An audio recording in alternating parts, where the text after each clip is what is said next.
Has a compliment ever bounced off you? Not missed, bounced.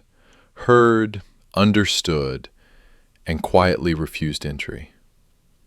Maybe you laughed it off. Maybe you explained it away. Maybe you handed it straight back. Oh, it was nothing. Like a gift you couldn't afford to keep. Welcome to the atelier. I keep the things worth remembering. The strange, the buried, the true. Tonight's a hand mirror, and the question of why a kind word, honestly given, can strike the mind like an insult. Come closer. Let me show you. This mirror belonged to no one in particular, which is fitting. Everyone owns one just like it. Watch closely. An office, 9 in the morning. Your presentation was excellent. Oh, I just read the slides. A sidewalk. You look great these days.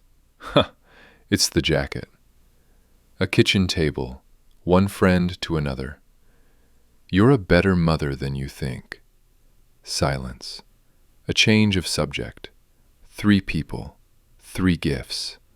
The same small deflection, quick as a reflex, because it is one. Now, not everyone flinches. Some people absorb praise the way dry ground takes rain. But if you've ever caught yourself batting a kind word out of the air, you already know. It didn't feel like modesty. It felt like defense. The easy answer is manners. We're taught to be modest, so we deflect. Polite society, doing polite things.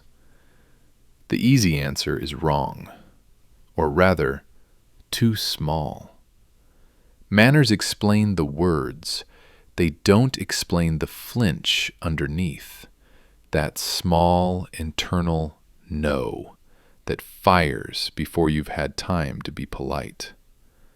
For that, we have to go where the compliment actually lands, not the ear, somewhere further in. Hold the mirror steady and step through.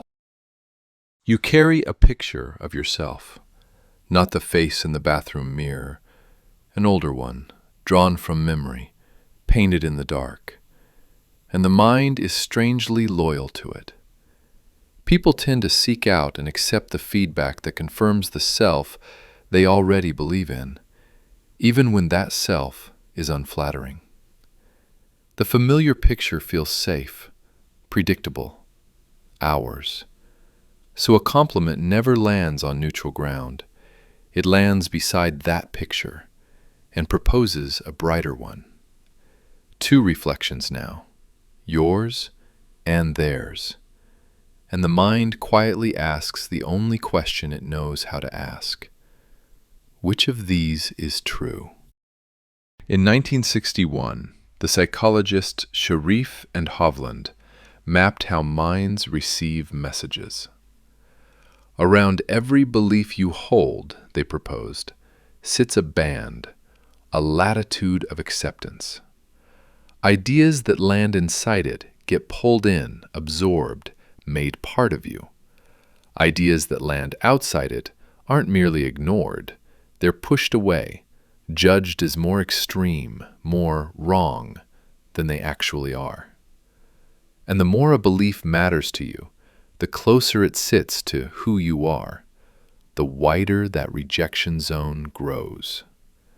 They mapped this on opinions, not compliments, but the shape of it is the shape you felt in that office at 9 in the morning. Few beliefs sit closer to the core than the one about your own worth. So watch. Praise that lands inside the band dissolves into the reflection. Praise that lands outside it bounces.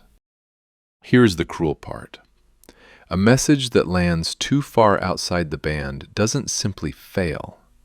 It gets contrasted, judged as further away than it really is, easier to dismiss as flattery, exaggeration, a lie. And a mind loyal to a dim self-picture can take one step further. The kind word becomes the other person's error. They don't really know me. If they knew me, they wouldn't say it. Watch the orb strike the glass and fall. And notice what it leaves behind. The reflection, a shade darker than before. The gift refused, filed as evidence. In 2009, 3 psychologists ran a disarmingly simple experiment. They asked people to repeat a positive sentence to themselves. I'm a lovable person. Not even a compliment from someone else, a kind sentence, self-administered. For people with high self-esteem, it helped, modestly. For people with low self-esteem, the very people the sentence was built for, it backfired. They felt worse, lower mood, a dimmer view of themselves than before they said the words. Identical words, opposite outcomes. The difference was never in the sentence. It was in the mirror it was spoken to. So no, this is not everyone's brain. If praise slides into you easily, tonight explains someone you love, not you. But for the self-doubter, words too bright for the band don't comfort. They contradict. Where did the mirror come from? You didn't draw it alone. It was handed to you early, before you could read, before you could argue. Researchers who followed hundreds of children found that a child's self-image takes its shape from how the people around them, taken together, averaged over years, appraise them. The whole quiet chorus of a childhood. No single voice draws the mirror, the crowd does. Then the child grows, the hands change, the rooms change, the years pass, and the mirror, unless something reaches it, mostly keeps the shape it was given. The adult deflecting praise in a conference room is holding glass that was silvered decades ago. Count the cost. Not inside the one who flinches, but in the space between two people. The person who complimented you meant it more than you think. People giving compliments consistently underestimate how much their words will mean and overestimate how awkward they'll be. So they hold most of their compliments back. The ones that reach you are rarer than they look. And in couples, resisting a partner's praise is linked to feeling less secure in the relationship itself. The bounce doesn't stay private, it's felt. Watch the gift fall between the two figures. Neither keeps it, and both stand a little dimmer than before. So what gets through? Not louder praise.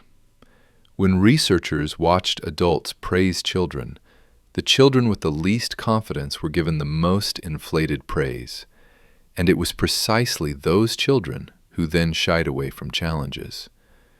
And across all the children, more inflated praise predicted lower self-esteem months down the road. "You're amazing," asks the band to move a mile. It won't. But specific praise, small, concrete, evidenced, lands closer to what a doubter can already believe. You caught the error everyone else missed. That isn't a mile outside the band. That's an inch. And one more move. This one belongs to the receiver. In one study, people with low self-esteem were asked to explain why their partner admired them, what the compliment meant, why it was deserved. Just that. They felt happier, more secure, more valued, and it still showed 2 weeks later. Watch the specific orbs slip inside. Watch the band widen. That part is our model, not their data. But the measured part stands. What a self-doubter could accept grew, and stayed grown for weeks. Ask why it was true. Then, let one land. I'll set the mirror down now. Face up for once. Not because the glass is fixed, because the light should get a chance at it.